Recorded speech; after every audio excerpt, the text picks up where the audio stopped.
কলকাতার বুকে সম্পন্ন হলো আলোচনা সভা, শিক্ষাক্ষেত্রে সংকট ও পরিত্রাণ পন্থা।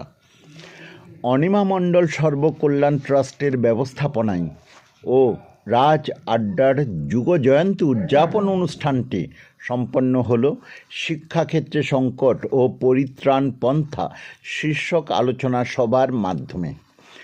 15ই ফেব্রুয়ারি 2026 রবিবার দক্ষিণ কলকাতার রসা রোড স্থিত কমলা কুটিরে অত্যন্ত ভাবগম্ভীর অথচ গুরুত্বপূর্ণ আলোচনা সভাটি সম্পন্ন হল সমাজের বেশ কয়েকজন শিক্ষাব্রতী মানুষের উজ্জ্বল উপস্থিতিতে ও তাঁদের সমৃদ্ধ বক্তব্যে।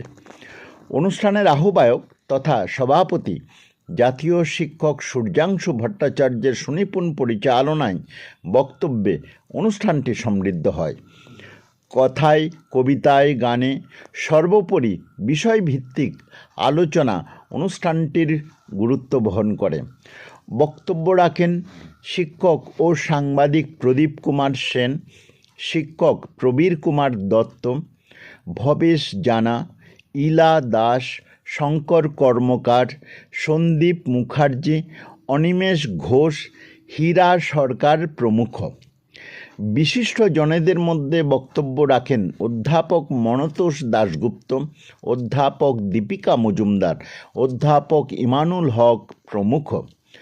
বর্তমানে শিক্ষার বিবিধ সংকট ও পরিত্রাণ পন্থা কী, বক্তাদের বক্তব্যে তার একটি রূপরেখা তুলে ধরা হয়। সকাল থেকে রাজ আড্ডার কর্ণধার গৌতম মণ্ডল, বিশেষ সহযোগিতায় রবীন্দ্রনাথ চক্রবর্তী ও গণ আন্দোলনের ব্যক্তিত্ব চারণকবি অরুণ ভট্টাচার্যের সুচারু সঞ্চালনায় অনুষ্ঠানটির অন্য মাত্রা যোগ করেন।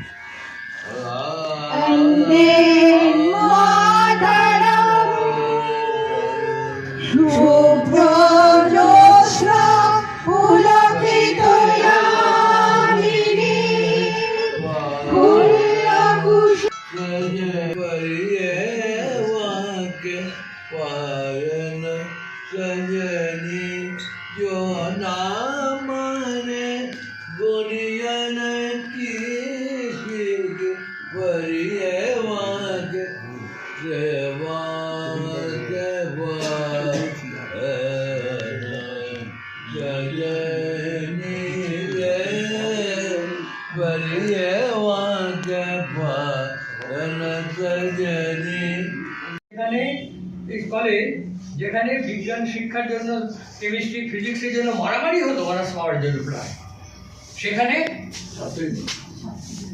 8 জন আর 12 জন। আমি যখন যোগ মাইথিলি কলেজের প্রেসিডেন্ট ছিলাম তখন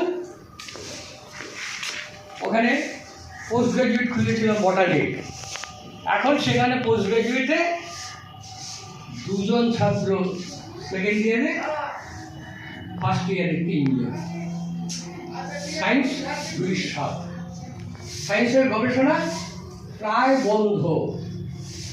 দেখা হলো, তিনি বলছেন, স্যার মানে গবেষণা যে করব, স্টাইপেন্ড পাই কোথায়? স্টাইপেন্ডের টাকা আসে না, আমরা কম খাই, কম খরচ করি যাতে মাসের পরে চলতে পারে। তারপরে প্রাইভেট টিউশন করতে হয়, তাও টাকা এসে পৌঁছয়।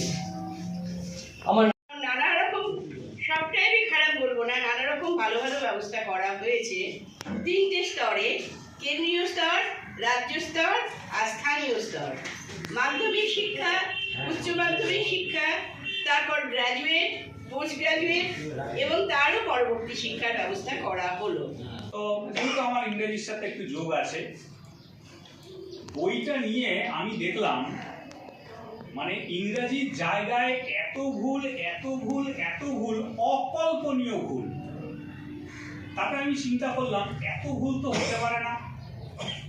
তারপরে আমি বুঝতে পারলাম যে ওই কোশ্চেন পেপারটা যখন ছাড়া হয়েছে তখন যে প্রুফ যে কারেকশন করার কথা সেটা হয়নি। আমাদের স্বামী বিবেকানন্দকে নিয়ে এসছেন, গিরিশ ঘোষকে নিয়ে এসছেন, তেমনি আমাদের মধুর বাবুকে নিয়ে এসছেন, অবশ্যই রানী রাসমণিকেও নিয়ে এসছেন তার পার্শ্ব হিসাবে। আর ঠাকুর শ্রীরামকৃষ্ণ শিক্ষা দিতে গিয়ে বলছেন ঠাকুর বলছেন কথায় কথায় হ হ করিস না, আমি বললেও বিশ্বাস করবি না। একেবারে আন্ডারলাইন করা কথা, আমি বললেও বিশ্বাস করবি না, বুঝে তবে নেবে। আমাদের জীবনে যা কিছু আছে বুঝে নেওয়া। হ্যাঁ,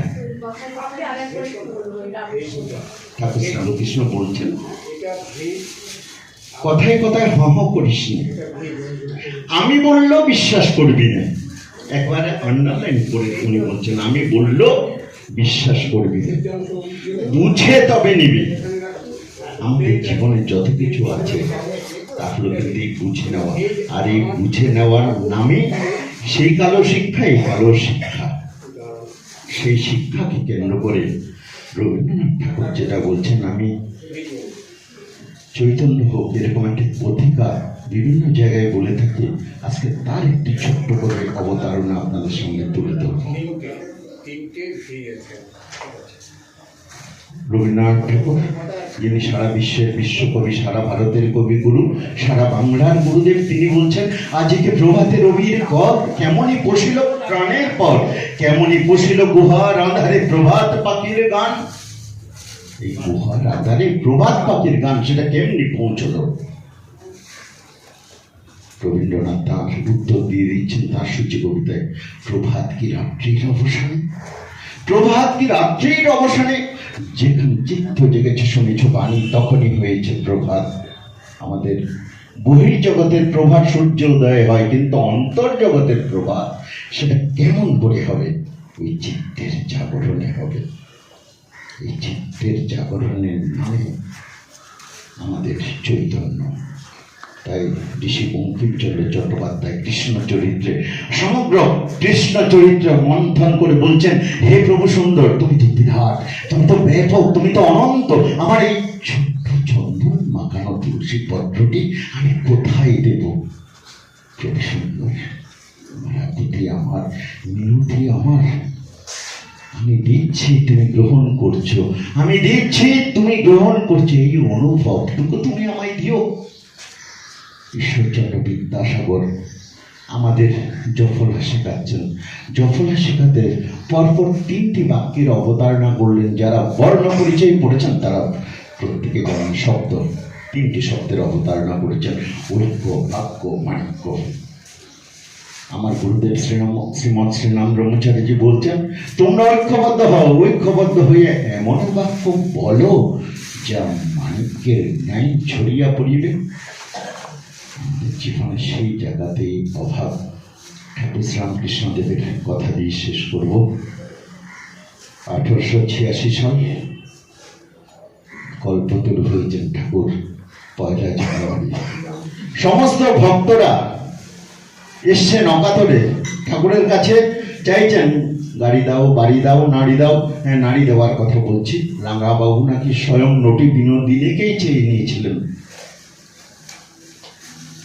সেই নটি বিনোদিনী কিন্তু ঠাকুরের কাছে আসতে পারলেন না 3 দিন। 4th দিন সাহেবের বেশ ধারণ করে চলে এসছেন। ঠাকুর শ্রীরামকৃষ্ণ দেব বললেন, সাহেবের বেশ ধারণ করে কেন গো? বলছে, তোমার সেই ভক্তরা আমাকে যে ঢুকতে দিচ্ছিল না, আমি যে তথাকথিত বারবরিতা, তুমি আমাকে চিনলে কেমন করে?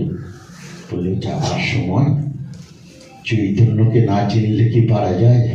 তাই সবার কাছে আপনার অনুরোধ, তিনি আমাদের সেই চেতনার জাগরণ দিচ্ছেন। সেই ঠাকুর বলছেন, তোমাদের চৈতন্য হোক, চৈতন্য হোক, চৈতন্য হোক, চেতনার জাগরণ হোক।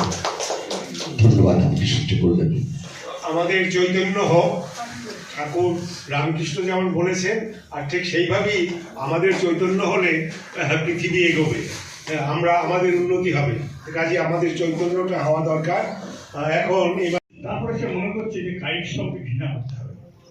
এবং 2 দিন আগে নিউ টাউনে ফেসবুকে খুব বিরাট আলোচনা, একটি সংস্থা এসছে, তারা বাড়িতে রান্না করা সমস্ত কাজ করতে করে দেবে 1 ঘন্টায়, বললে 10 মিনিটে, ব্লিঙ্কিটের মধ্যে 10 মিনিট আপনার বাড়িতে পৌঁছাবে, 97 টাকা নেবে। সেখানে কাজ করতে গিয়ে একজন লিখেছেন, তার বাড়িতে একজন বিখ্যাত কবি লিখেছেন, তার বাড়িতে একদিন যে অনার্স পাস করে নিয়ে এসেছি, আরেকদিন এসছে একটি এমএ পাস করা মেয়ে এই কার্যকরী থেকে এসছেন বলে। তো তার খুব এবং সেটা নিয়ে বিরাট হয়েছে যেটা করছে কেন।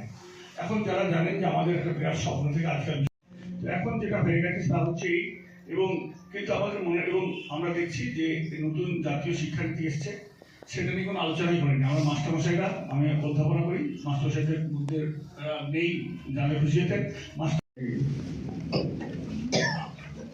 এবং প্রিয় বন্ধুবর্গ, আজকে আমরা এখানে মিলিত হয়েছি একটা উদ্দেশ্য নিয়ে।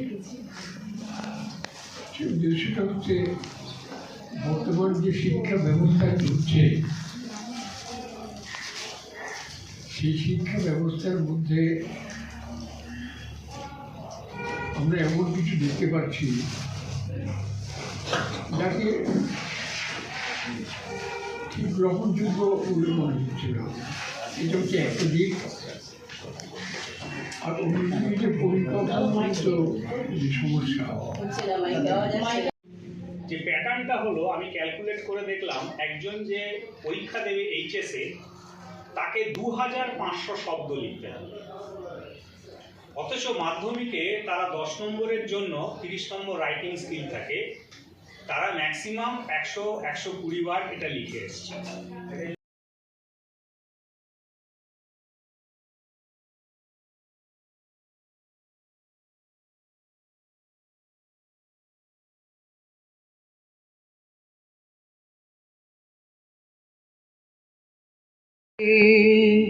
সাধক জন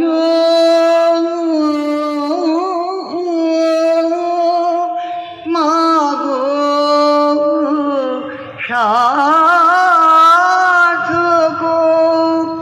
জন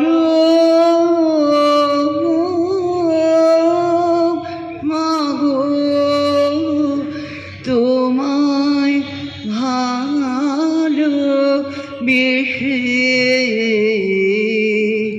সার্থক জন আমার জন্মেছি এই দেশে। নমস্কার। पानी जो शहीद हुए हैं उनकी जरा याद करो कुर्बानी, तुम